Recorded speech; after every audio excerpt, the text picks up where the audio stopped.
যুক্তরাষ্ট্র ও ইসরায়েলের সাম্প্রতিক হামলায় ইরানের সাবেক প্রেসিডেন্ট মাহমুদ আহমাদিনেজাদের মৃত্যুর খবর সারা বিশ্বে ছড়িয়ে পড়েছে, কিন্তু হঠাৎ শোনা যাচ্ছে তিনি মারা যাননি, এখনও নাকি জীবিত রয়েছেন তিনি।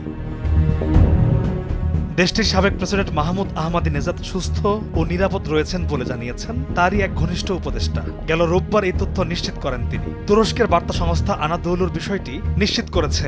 নাম প্রকাশ না করার শর্তে ওই উপদেষ্টা বলেন, আমি তার সঙ্গে যোগাযোগে আছি, সব ঠিক আছে।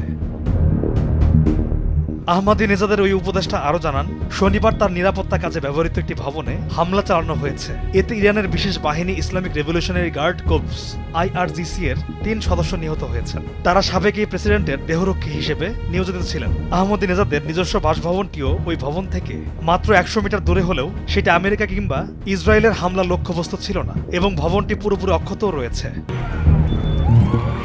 এর আগে বিভিন্ন আন্তর্জাতিক গণমাধ্যমে গুঞ্জন ছড়িয়েছিল যে ইসরায়েল ও যুক্তরাষ্ট্রের বিমান হামলায় মাহমুদ আহমাদিনেজাদ নিহত হয়েছেন। তিনি 2005 থেকে 2013 সাল পর্যন্ত ইরানের প্রেসিডেন্ট হিসেবে দায়িত্ব পালন করেছিলেন।